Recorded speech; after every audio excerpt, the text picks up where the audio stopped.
어느 날 한 중년의 남자가 상담가를 찾았습니다. 선생님, 저는 삶이 우울하고 너무 힘이 듭니다. 그러자 상담가가 그렇다면 재미있는 코미디를 보세요. 한결 나아질 것입니다 라고 조언을 했습니다.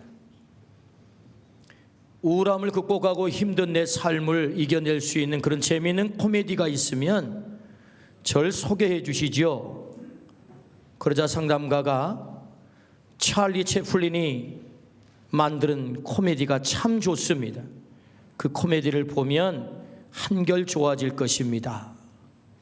그러자 이 얘기를 들은 이 남성은 그래요 하며 얼굴이 어두워지면서 돌아섰습니다. 그리고 한마디를 내뱉습니다. 제가 바로 그 찰리 채플린입니다.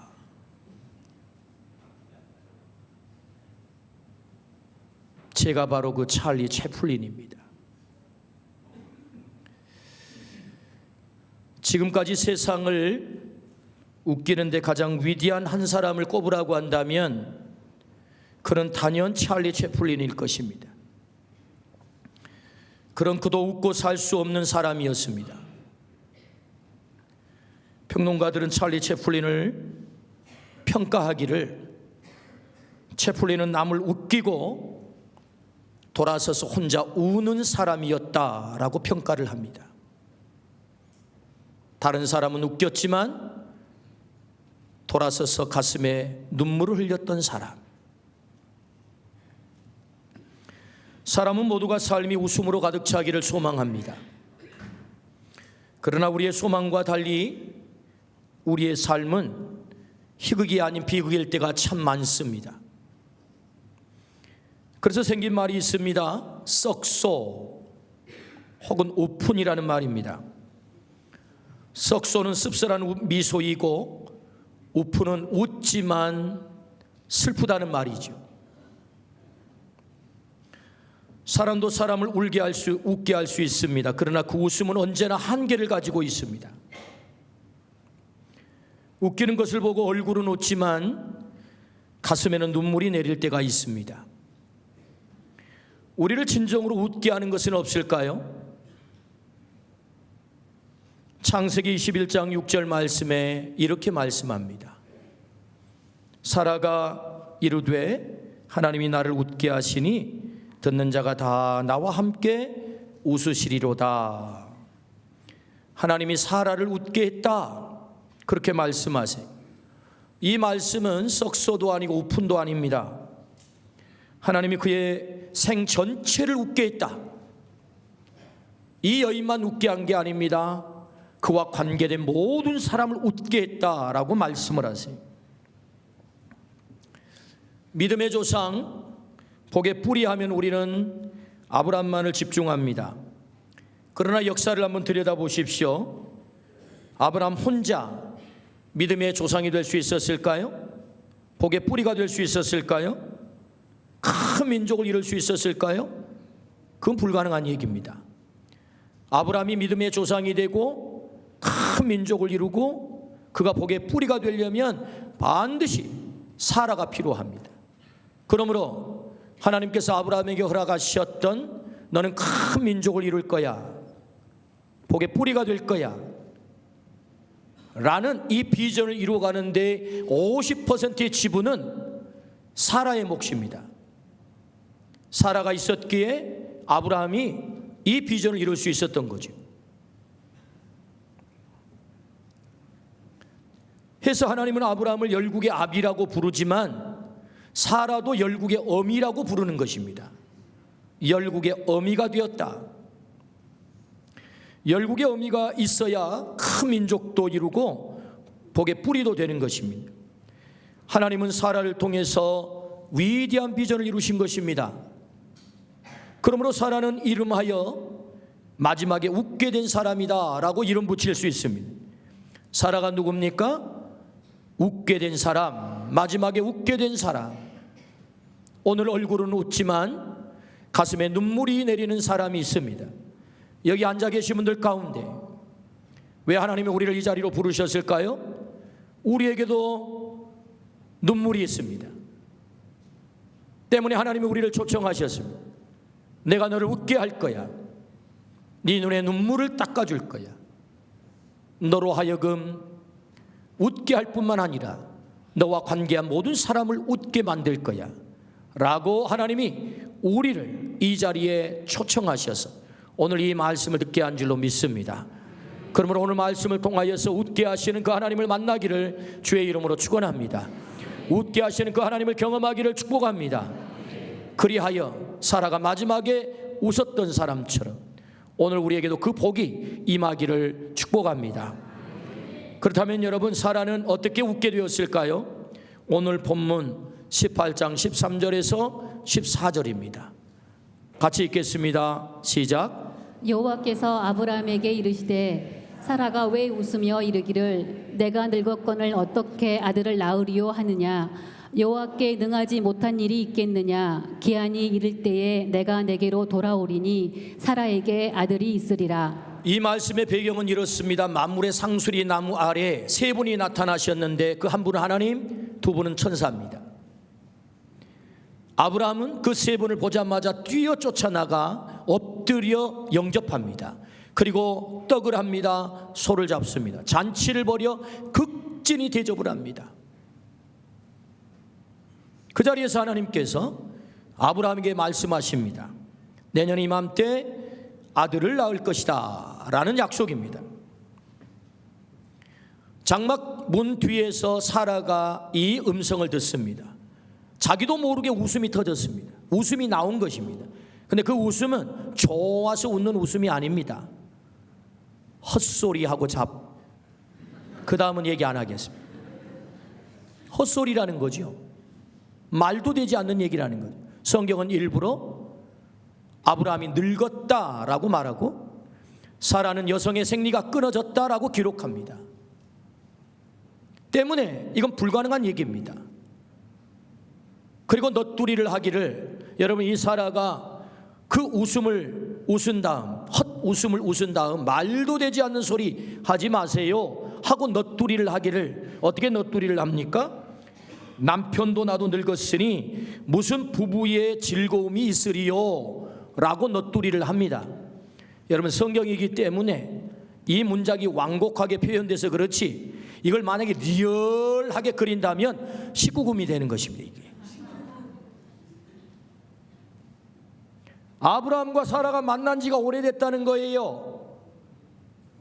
부부관계를 한 지가 오래돼 가지고 무슨 즐거움이 있으리요 라는 것입니다. 왜요? 기능이 다 끝난 것입니다. 불가능하게 됐다는 말이죠. 그래서 이 사라의 반응, 그 참 말도 되지 않는 소리 하지 마세요 하고 헛웃음을 짓는 이 사라의 반응은 정확한 반응인 것입니다. 그런 사라의 속마음을 하나님께서 꿰뚫어 아셨습니다. 그리고 하나님께서 비웃는 사라를 설득하십니다. 여기에 하나님의 사랑이 있는 것입니다. 우리가 하나님을 온전히 신뢰하지 않아도, 하나님을 온전히 믿지 않아도, 때로는 하나님을 비웃어도 에이, 하나님이 그렇게까지 에이, 안 되는 일이야 라고 우리가 하나님을 향하여 코웃음 쳐도 하나님이 포기하지 않습니다. 설득합니다. 어떻게 설득합니까? 13절 14절 다시 읽습니다. 시작. 여호와께서 아브라함에게 이르시되 사라가 왜 웃으며 이르기를 내가 늙었거늘 어떻게 아들을 낳으리요 하느냐. 여호와께 능하지 못한 일이 있겠느냐. 기한이 이를 때에 내가 내게로 돌아오리니 사라에게 아들이 있으리라. 여호와께 능하지 못한 일이 있겠느냐. 능하다, 팔라, 펠레라고 하는 단어에서 유래를 했습니다. 놀라운 일을 행하신다라는 뜻입니다. 우리 하나님은 전능한 하나님인 줄로 믿습니다. 능하신 하나님인 줄로 믿습니다. 놀라운 일을 행하실 하나님인 줄로 믿습니다. 우리가 감히 생각할 수 없는, 상상할 수 없는 일을 하나님이 하신다라는 말씀이지요. 여호와께 능하지 못한 일이 어디 있겠느냐. 사라를 설득하는 것입니다. 그래 사라, 네가 그렇게 생각하는 것은 당연한 거야. 네 남편 늙었지? 너도 늙었지? 여성의 기능이 다 끝났지. 맞아. 여러분, 사라가 이 넋두리를 할 때 상상이 되십니까? 하나님, 나 이빨 다 빠졌어요. 말도 되지 않은 소리 하지 마세요. 아브람 만난 지가 몇 수십 년 전이에요. 그렇게 하지 않았겠습니까? 그를 향하여 하나님이 말씀하십니다. 능하신 여호와께서 하지 못할 일이 어디 있겠느냐. 전능하신 하나님이 우리의 삶에 개입하시면 감히 생각할 수 없는 일이 오늘 또 일어날 줄로 믿습니다. 왜 우리가 하나님을 믿는 것입니까? 그 하나님께서 내 삶에 전능한 능력으로 다가오겠다고 말씀하세요. 너 얼굴은 웃지만 네 가슴에 눈물이 흐르고 있구나. 내가 그 눈물의 원인을 알아. 내가 그 눈물을 해결할 거야 라고 말씀하는 거예요.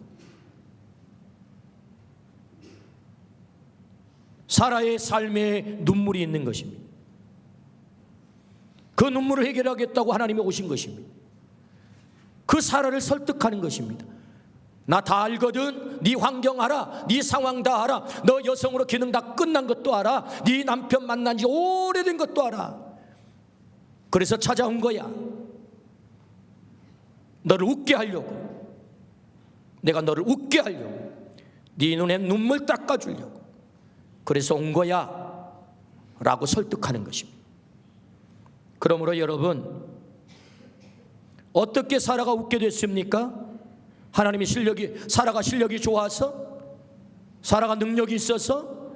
인간적인 노력으로? 아닙니다. 사라를 웃게 하신 분은 전능하신 하나님인 줄로 믿습니다. 하나님이 웃게 하신 거예요. 하나님이 웃게 하셨다. 창세기 21장 6절입니다. 사라가 이르되 하나님이 나를 웃게 하시니 듣는 자가 다 나와 함께 웃으리로다. 사라가 이르되 하나님이 나를 웃게 하시니. 누가 웃게 하세요? 하나님이 웃게 하세요. 듣는 자가 다 나와 함께 웃으리로다. 혼자만 웃는 거 아닙니다. 다 웃는 거예요. 하나님이 왜 사라를 웃게 하세요? 사라만 잘되게 하려고요? 그의 웃음을 통해서 모두를 행복하게 만들려고. 할렐루야. 그렇습니다. 전능하신 하나님, 오늘 또 웃게 하신 하나님임을 믿습니다. 놀라운 일을 행할 줄로 믿습니다. 여러분, 이 하나님을 신뢰하기를 주의 이름으로 축원합니다. 왜 하나님께서 오늘 이 자리로 우리를 초청하셨을까요? 이 말씀을 듣게 하시려고, 이 전능한 하나님을 만나게 하시려고 오늘 이 자리에 초청한 줄로 믿습니다. 오늘 우리는 이 놀라운 사건을 통해서, 웃게 하시는 이 사건을 통해서 우리에게 중요한 메시지를 듣게 하세요. 아이를 낳는다는 것은 결코 특별한 일이 아닙니다. 결혼한 사람에게는 아주 평범한 이야기고 일상적인 이야기입니다. 결혼한 지 3개월이 된 제 아들에게서 저는 소식을 기다리고 있습니다. 무슨 소식을 기다리고 있을까요? 아들도 건강하고 며느리도 건강하기 때문에 기다리고 있는데 아직 안 옵니다. 당연한 것입니다. 건강한 사람이 결혼해서 아이를 낳는 거 그렇게 특별할 것 없습니다. 일상적인 것입니다. 아주 평범한 일입니다. 그러나 기적으로 아이를 낳는다? 뭔가 문제가 있는 것입니다. 그 몸에 고장이 났거나 뭔가 문제가 발생했다는 거죠. 저는 제 아들이 기적으로 아이를 낳기를 원치 않습니다. 그냥 자연스럽게 낳기를 원합니다. 아멘. 여러분, 기적으로 낳는다는 것은 뭔가 문제가 있다는 것입니다. 결코 좋은 일이라 말할 수 없지요. 하나님은 아브라함에게 큰 민족을 이루겠다고 약속하셨습니다. 큰 민족을 이루려면 어떻게 해야 되겠습니까? 아브라함을 데려다가, 야, 하늘을 봐라, 저 별을 봐라, 네 자녀가 저 별처럼, 저 바닷가의 모래를 봐라, 네 자녀가 저 바닷가의 모래알처럼 그렇게 번성할 거라고 하나님이 약속했다면 결혼하자마자 무슨 일이 벌어져야 되는 것입니까? 아이가 연년생으로 팡팡팡 하고 나와야 되는 것 아니에요? 그것도 남자들로만 한 20명쯤. 웨슬레의 엄마 수산나는 그 남편이 목사님이신데 두 분이 얼마나 금슬이 좋았는지 19명을 낳대요. 와, 그쯤 돼야 하늘의 별처럼 바닷가의 모래알처럼 번성하는 것 아니겠어요? 하나님의 약속이 성취되는 것 아니겠어요? 그런데 여러분, 그렇게 되어야 하나님의 약속이 성취되는데, 하나님의 비전이 성취되는데 아이가 안 생기는 것입니다. 결혼을 했는데 언제까지요? 아브라함 나이 99세가 되어가지고 이빨이 완전히 빠져가지고 할아버지 아브라함, 할머니 사라, 힘도 없어요. 만날 흥미도 없어요. 만난 지도 너무너무 오래돼서 다 잊어버렸어요. 그때까지 기다립니다. 인간의 힘으로는 어떻게 해볼 수 없는 그 자리까지. 못 낳는 것입니까? 못 낳게 하는 것입니까? 여러분, 이것은 하나님이 약속을 하셨다면 너의 자녀가 번성할 거야, 너 큰 민족을 이룰 거야, 약속하셨다면 하나님이 못 낳게 하는 거겠죠. 100살까지 못 낳게 하는 거겠죠. 왜 못 낳게 했을까요? 여러분, 성경을 읽다가 왜라는 질문을 던지십시오. 왜 이렇게 하셨을까? 왜? 여기에 메시지가 있는 것입니다. 중요한 것은 여기에 메시지가 있는 거예요. 그럼 왜 못 낳게 했을까? 그 첫 번째는요, 전능하신 하나님을 아브라함과 사라의 뼛속 깊이 새겨야 돼. 뼛속 깊이 새겨야 돼. 전능하신 하나님, 그 하나님이 아브라함에게 새겨져야 되는데 어디까지? 뼛속까지. 하나님이 누구냐? 그 하나님을 가르치고 싶은 거예요. 여호와를 알자, 힘써 여호와를 알자, 이것이 호세아 선지자의 외침입니다. 하나님을 알아야 됩니다. 그 하나님이 누굽니까? 엘샤다이, 전능하신 하나님. 그 하나님을 너는 만나야 돼. 그 하나님을 배워야 돼. 나는 그 하나님을 가르치고 싶어. 여러분, 부모님에게 가장 절실한 것이 무엇입니까? 자식 문제 아닙니까? 왜 강남이 집값이 비싼 것입니까? 왜 복남동이 집값이 비싼 것입니까? 여러분, 복남동이라고 들어보셨나요? 복남구라고 해야 알아들으시나요? 복남구. 교육 문제 아닙니까? 전부 교육 때문에 거기 집값이 오르고, 여러분, 부모에게 가장 절실한 문제가 무엇입니까? 자식 아닙니까? 자식. 하나님은 그 절실한 자식의 문제로 아브라함에게 가르치고 싶은 게 있어요. 그게 뭐죠? 전능하신 하나님을 가르치고 싶은 거예요. 뼛속 깊이. 아이를 낳지 못하는 사라가 얼마나 초조해 있으면 몸종 하가를 남편의 잠자리에 씨바지로 밀어 넣었겠습니까? 그 씨바지로 하가를 밀어 넣으면서 그는 얼마나 눈물이 났을까요? 사랑하는 사람에게 여인을 씨바지로 밀어 넣는 이 여인의 가슴은 얼마나 터졌겠습니까? 임신한 하갈이 임신하지 못한 사라를 멸시합니다. 또 얼마나 고통스러웠을까요? 아들을 낳지 못한 사라는 불안하고 절망스러웠습니다. 그런데 모든 소망이 완전하게 끊어졌을 때, 그때를 기다린 하나님께서, 그때 인간의 모든 능력, 힘, 실력 다 끊어진 그때 아들을 허락하셔서 그 아들의 이름을 이츠학, 이삭이라 지어라.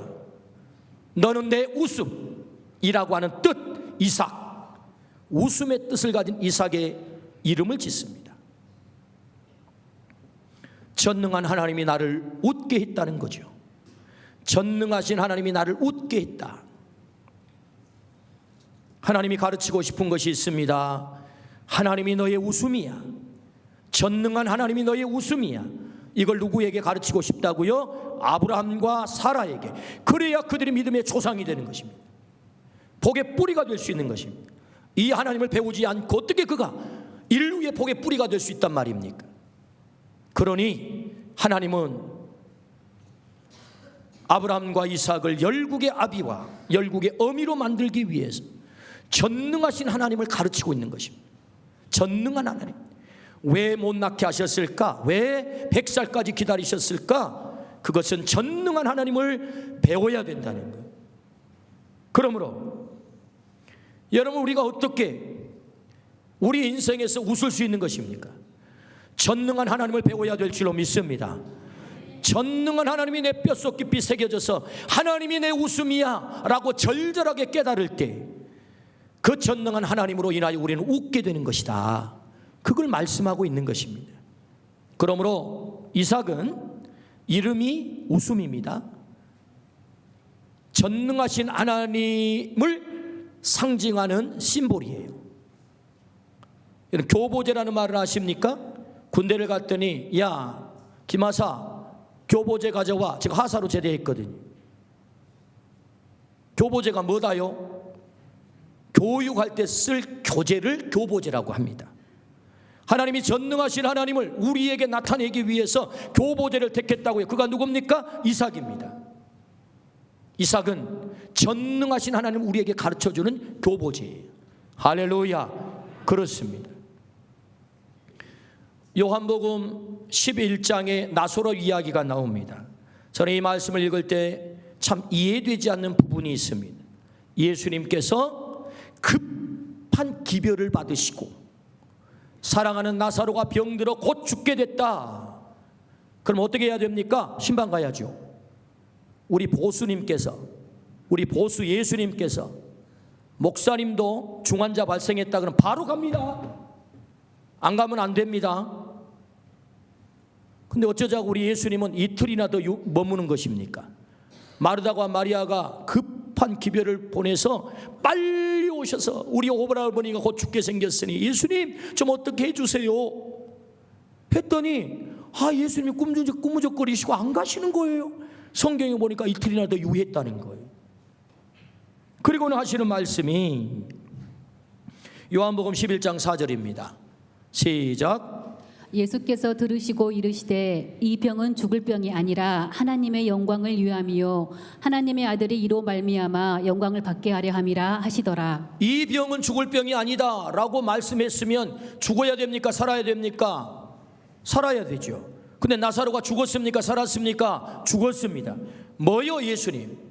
공수표 날리시는 겁니까? 이 병은 죽을 병이 아니라고 말씀하셨어요. 근데 나사로 죽습니다. 예수님께서 이틀이나 유하시고 죽은 나사로 무덤 앞에 서십니다.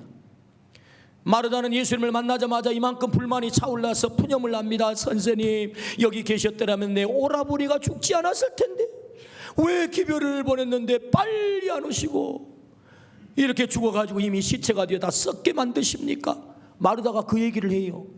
마르다가 그러자 예수님 하시는 말씀 마르다야 돌문을 옮겨라. 마르다 할 말 많습니다. 선생님 왜 이제 와서 뒷북칩니까? 이미 죽어서 나흘이 돼 썩어 냄새가 나는데 무덤 뚜껑 열어봐야 무슨 소용이 있겠다고요. 상황 종료 끝. 그만하세요 예수님. 괜히 오셔서 뒷북치지 말고. 이게 마르다의 반응입니다. 그때 예수님 말씀합니다. 요한복음 11장 40절 시작. 예수께서 이르시되 내 말이 내가 믿으면 하나님의 영광을 보리라 하지 아니하였느냐 하시니 내 말이 네가 믿으면 하나님의 영광을 보리라 하지 아니하였느냐. 이 말씀을 하신 예수님께서 무덤을 향하여 명령합니다. 나사로야 나오너라. 큰일 날 뻔했어요. 나사로 이름 안 불렀다면 당시에 시체가 다 일어날 뻔했어요. 나사로 이름을 불렀기에 망정이지. 나사로만 살아나잖아요. 나사로가 살아나서 저벅저벅 걸어 나옵니다. 왜 예수님이 이렇게 하시는 것입니까? 왜 빨리 와서 살아있을 때 조치를 하지 이틀이나 더 유하셨다가 죽은 지 나흘이 된 이 자리에 오셔서 왜 이렇게 하시는 거예요? 주님이 지금 뭘 말씀하고 싶으신 것입니까? 나는 부활이야. 나는 생명이야. 네 인생에 죽음이 스물거려도 내가 네 인생에 개입하면 너에게 생명을 가져오는 거야. 할렐루야. 네 인생 무덤과 같아. 내가 너 인생에 개입하면 네 무덤이 바뀌어 생명의 자리, 부활의 자리로 바뀔 거야. 나사로가 뭐죠? 생명의 교보제란 말이죠. 전능하신 하나님을 드러내는 교보제. 그게 지금 나사로 이 사건인 것입니다. 하나님이 누구십니까? 전능하신 하나님인 줄로 믿습니다. 하나님, 전능하신 하나님. 그러므로 여러분 아브라함과 사라에게 뭘 가르치고 싶으신 것입니까? 이 아이 낳는 일을 통해서 특별할 것 없는, 그런데 그들의 태문을 100년 동안 막은 다음에 그때 부셔서 하시려고 하는 일이 뭐예요? 나는 전능한 하나님이야. 이거 가르치고 싶으신 것입니다. 그러므로 우리가 어떻게 웃을 수 있습니까? 우리의 생에 어떻게 웃음이 가득 찹니까? 전능하신 하나님이 내 삶에 개입하실 때 내 삶 속에 웃음으로 가득 차게 될 줄로 믿습니다.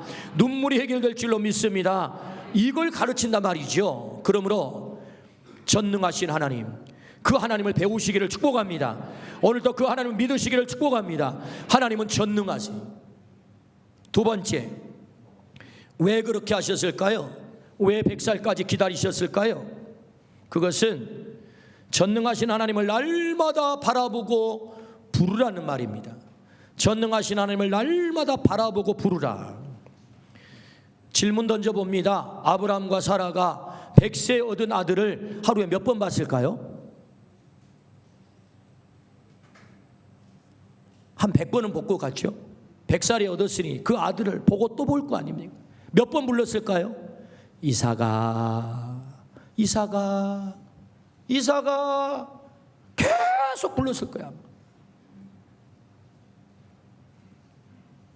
부천에서 목회하는 제 친구 목사가 52살에 늦둥이를 얻었어요.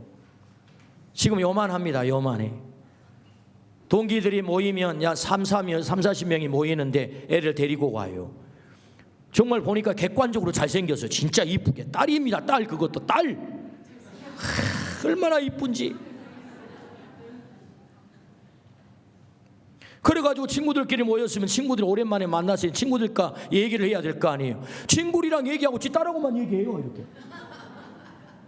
아니 친구들 모임에 와가지고 딸하고만 얘기해요. 바라보는 그 눈빛이 꿀이 뚝뚝 떨어집니다. 막 꿀이 막 얼마나 좋은, 진짜 좋을 법해요. 할아버지 할머니들이 보면 스마트폰에 그냥 손자 얼굴 넣어가지고 목사님 세상에 이렇게 잘생긴 새끼를 봤어요? 그렇게 자랑을 하는 거 보면 그럴 만도 해요. 여러분 100살에 아들을 얻었습니다. 얼마나 이쁠까요? 날마다 시간마다 초마다 바라보지 않았겠습니까? 그리고 부르지 않았겠습니까? 아브라함이 사라가 이삭을 부를 때마다 이삭아, 너는 하나님의 웃음이야. 너 때문에 내가 웃게 됐거든. 이삭을 부르는 게 아니라 하나님을 부르는 거예요. 이삭을 바라보는 게 아니라 하나님을 바라보는 거예요. 이삭 얼굴만 봐도 하나님이 생각나는 거예요. 와, 맞아, 하나님이 너를 내게 보내서 나를 웃게 했구나. 하나님을 바라보고 하나님을 부르라고 이삭을 보내서 날마다 이삭을 보는 순간마다 그는 웃게 되는 것입니다. 그러니까 여러분, 왜 사라의 태문을 막아 기적으로 이 아들을 허락하신 것입니까? 이삭을 볼 때마다 하나님을 바라보라고, 이삭을 부를 때마다 하나님을 부르라고. 자주 다른 아들하고 다른 아들이잖아요. 그러니까 결혼하자마자 어쩌다 그냥 아들이 생겼으면 그냥 뭐 하루에 한 번 부를까 말까, 안 부르고도 지나가겠지만, 여러분 이 아들을 어떻게 안 부르고 지나간단 말입니까? 날마다 부르겠지요. 여러분 하나님을 그렇게 부르시기를 축복합니다. 하나님을 그렇게 바라보기를 축복합니다. 우리가 어떻게 웃을 수 있는 것입니까? 하나님 바라보시면 웃게 되는 것입니다. 하나님 부르면 웃게 되는 것입니다. 기가 막힐 웅덩이와 수렁에서 나를 끌어올리시고 내 발을 반석 위에 세우셔서 나로 하여금 새 노래를 부르게 하셨다. 여러분 10편 40편의 다윗의 고백 아니겠습니까? 하나님을 바라봤더니, 하나님을 불렀더니 기가 막힐 웅덩이와 수렁, 그 눈물의 골짜기에서 나를 끌어올려 새 노래 웃게 만들었다는 거지요. 할렐루야. 그렇게 될 줄로 믿습니다. 어떻게 웃을 수 있습니까? 하나님 바라보고 하나님 부르라 말씀하세요. 여러분 하나님 바라보기를 축복합니다. 날마다 하나님을 바라보라. 날마다 하나님을 부르라. 세 번째는요, 왜 그렇게 하셨을까? 세 번째 메시지는 전능하신 하나님을 전수하라는 것입니다. 여기 전수라는 말은 대물림하라는 말입니다. 여러분 신앙은 대물림돼야 될 줄로 믿습니다. 왜 하필이면 이삭이 태어나는 과정을 통해서, 이 아이 낳는 과정을 통해서 하나님의 전능성을 드러냈을까요? 전능한 하나님이 아브람, 사라 그 세대만 믿고 끝나면 안 되기 때문에, 전능하신 하나님이 그 후손에게 전수되어야 되기 때문에, 그래야 그 후손들이 웃을 수 있기 때문에, 그래서 이삭을 얻는 과정을 통해서 하나님의 전능성을 드러내는 거지요. 아브람과 사라가 이삭을 낳아서 어떻게 교육을 시켰을 것 같습니까? 이삭아, 너 태어날 때 얘기해 줄게. 사실은 네 아버지도 늙어가지고 다 힘이 빠졌고, 나도 늙어가지고 아무 일도 할 수 없을 그때 하나님이 어느 날 찾아오셔서 너를 약속했고 너를 낳게 했어. 이삭아, 네가 태어난 것은 하나님의 그 전능하심 때문에 네가 태어난 거야 라고 사라가 교육을 시켰겠죠. 때문에 너는 기적 자체고 전능하신 하나님의 심볼이야. 하나님의 상징이야. 사람들은 너를 볼 때마다, 너를 입에 올릴 때마다 하나님의 전능하심을 얘기하게 될 거야. 너는 하나님의 전능의 심볼이야 라고 교육을 시켰을 거라고요. 그때 아브라함은 그 아브라함의 교육을 받은 이삭은 어떻게 했겠습니까? 아, 그렇구나, 나는 그렇게 태어났구나, 하나님이 전능하심으로 나를 이 땅에 오게 했구나 라고 아브라함을 통해, 사라를 통해 그걸 배운 거죠. 그렇구나, 나는 전능의 심볼이야, 하나님의 전능하심의 심볼이야. 그걸 어렸을 때부터 이삭은 부모로부터 배운 것입니다. 그 하나님의 전능하심을 배운 것입니다. 아브라함과 사라가 이삭에게 전수했다는 거죠. 여러분, 우리 자녀들에게 믿음을 전수하기를 축복합니다. 전능하신 하나님을 전수하기를 축복합니다. 부모님만 믿고 그 믿음이 자녀대로 흘러가지 않는 것은 죄악입니다. 기억하십시오. 오늘 이 땅에 한국교회의 가장 심각한 문제가 무엇입니까? 수직적인 선교가 되지 않는다는 것입니다. 나는 하나님을 믿습니다. 그래서 천국을 얻었습니다. 영원한 생명을 얻었습니다. 구원을 받았습니다. 그런데 자녀는 나 몰라라입니다.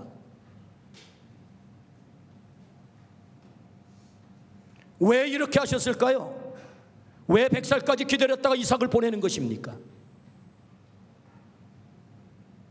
너 자녀에게 전수해야 돼. 전능한 하나님을 너희 자녀에게 전수해야 돼. 아브라함이 이삭에게, 이삭은 이 전능한 하나님을 배웠습니다. 에서와 야곱에게 전수합니다. 야곱도 배웠습니다. 그리고 12지파에게 전수합니다. 복의 근원이 되고 복의 뿌리가 되고 그 후손들이 다 웃게 되는 것입니다. 할렐루야. 하나님이 전수돼야 자녀가 웃습니다. 하나님이 전수돼야, 믿음이 전수돼야 후손이 웃습니다. 할렐루야. 하나님이 그 사명을 오늘 부름받은 우리들에게 허락하신 것입니다. 여러분, 이 말씀을 들으십시오. 하나님의 음성으로 들으십시오. 오늘 이 말씀을 주시는 것입니다. 전능한 하나님을 전수하라. 그래서 여러분, 아브라함의, 이삭의 출생기를 통해서 하나님이 개입하시는 것입니다. 전수하라는 것이죠. 네가 생명을 얻었다면 너의 자녀도 생명을 얻어야 되지 않겠어? 아브라함이 이삭을 모리아산에 제물로 드릴 때 이삭의 나이가 17세에서 20세라고 합니다. 학자들은. 아버지 나이가 몇 살이었겠습니까? 120세. 아브라함은 아들 이삭에게 번제 나무를 지게 만듭니다. 그 말은 건장한 청년이다, 그 말이죠. 아브라함은 아들 이삭에게 번제 나무를 지게 해서 모리아산으로 이동을 합니다. 그런데 아들 이삭을 제물로 바치려면 제단 위에 나무를 버리고 그 위에 아들을 제물로 결박해서 올려야 됩니다. 이 그림이 가능하려면 어떻게 해야 되겠습니까? 아들아, 네, 하나님이 널 잡아 바치래. 아버지, 무슨 말씀이에요? 노망 나셨어요? 제대로 들으셨어요? 무슨 말도 되지 않는, 하나님 그렇게 잔인하세요? 아버지를 통해서 아들을 죽여 제물로 바치라고요? 그런 하나님을 믿으시나요? 죽을 수 없어요. 하고 이삭이 도망친다면 늙은 아버지 120세 된 아브라함이 무슨 수로 잡아요? 그 산에서. 아니 잡았다 한들 버팅기면 어떻게 제단에 올려놔요? 그 불가능한 얘기입니다. 그러면 이 그림이 가능하려면 제단 위에 모리아산 제단 위에 이삭을 제물로 올려놓을 이 그림이 가능하려면 어떻게 해야 되는 것입니까? 아들아, 내 아버지 너 하나님 알지? 예, 제가 하나님 잘 알지요. 아버지에게 어머니에게 제가 하나님을 배웠잖아요. 하나님이 어떤 분인지 하나님 알지요. 근데 그 하나님께서 너 잡아 바치래. 이삭이 깜짝 놀랐겠죠? 다음 얘기가 이렇겠지요. 아버지 정말이에요? 그래, 너를 잡아 바치래. 내 손이 지금 떨려. 내 가슴이 터져. 너무 두려워. 사랑하는 너를 내가 어떻게 잡아 바칠 수 있겠어? 근데 아들아, 하나님의 이 말씀을 거절할 수가 없어. 아버지 걱정하지 마세요. 하나님이 그렇게 말씀하셨다면 하나님이 다 대책을 세우셨겠죠. 하나님이 대책을 다 세우셨겠죠. 제가 올라갈게요. 제가 제단에 올라갈게요. 그리고 이삭은 아버지의 그 명을 듣고 스스로 제단 위에 올라가 눕습니다. 이것이 이 장면의 그림입니다. 그래야만 모리아산 제단 위에 이삭이 결박을 당하여 누웠다, 이 그림이 완성이 되는 것입니다. 어떻게 이삭이 그럴 수 있었을까요? 전능하신 하나님을 믿었던 것입니다. 그 전능하신 하나님을 아버지로부터 배운 것입니다. 그 전능하신 하나님을 어머니로부터 배운 것입니다. 전수받은 것입니다. 하나님이 그런 분임을 저는 믿습니다. 다 대책을 세워 놓으셨겠지요. 다 이유가 있겠지요. 결국은 하나님은 대책을 세우셨지요. 여호와 이레, 이삭을 잡아 바치게 하지 않고 하나님의 전능하심을 그 현장에 드러내십니다. 히브리서 11장에는 이렇게 말씀하지요. 죽은 자리에서 살려내어 도로 돌려보내실 것을 아브라함은 믿었다. 할렐루야. 얼마나 대단합니까? 나는 죽이지만 하나님은 다시 살릴 것을 믿었다. 이게 아브라함의 믿음이거든요. 이 하나님을 아들에게 전수한 거죠. 이 하나님을 아버지, 어머니가 가르친 거죠. 그리하여 이삭은 웃음이 된 줄로 믿습니다. 믿음의 통로가 된 줄로 믿습니다. 복의 뿌리가 된 줄로 믿습니다. 아멘. 그렇습니다. 왜 그렇게 하셨을까요? 그것은 전능하신 하나님을 전수하라는 거예요. 이삭에게 가르쳐서 이삭이 그 믿음을 후손들에게 전수할 수 있도록. 그래서 이삭이 태어나는 과정에 하나님이 개입하심으로 하나님의 전능성을 나타내서 이삭에게 배우게 만든 거죠. 그러므로 여러분, 신앙의 전수, 믿음의 전수, 우리 자녀들에게 신앙의 대물림 너무너무 중요합니다. 그래야 우리의 자녀가 웃을 수 있습니다. 우리의 후손들이 웃을 수 있는 것입니다. 진정으로 환경과 상황에 영향받지 않고 우리 자녀들과 우리 후손들이 웃을 수 있는 길을 오늘 이 말씀을 통해서 결단하기를 주의 이름으로 축원합니다. 아멘. 전능하신 하나님이 계십니다. 웃지만 웃을 수 없는 사람이 있습니다. 오늘 여기에도 얼굴은 웃고 있지만 가슴에 눈물이 흐르는 사람, 하나님이 이 말씀을 듣게 하세요. 전능하신 하나님이 능하신 일이 없겠느냐. 우리의 삶에 개입하시면 그 눈물이 해결될 줄로 믿습니다. 왜 하나님은 사라의 태문을 막으셨다고요? 전능하신 하나님을 가르치고 싶은 것입니다. 그 하나님을 날마다 바라보라는 것입니다. 그리고 부르라는 것입니다. 그리고 그 전능하신 하나님을 너와 내 자녀들에게 전수해야 되겠다. 그럴 때 너도 웃고 너의 자녀들이 웃게 돼. 이 말씀을 순종하기를 주의 이름으로 축원합니다. 아멘. 기도하십시다.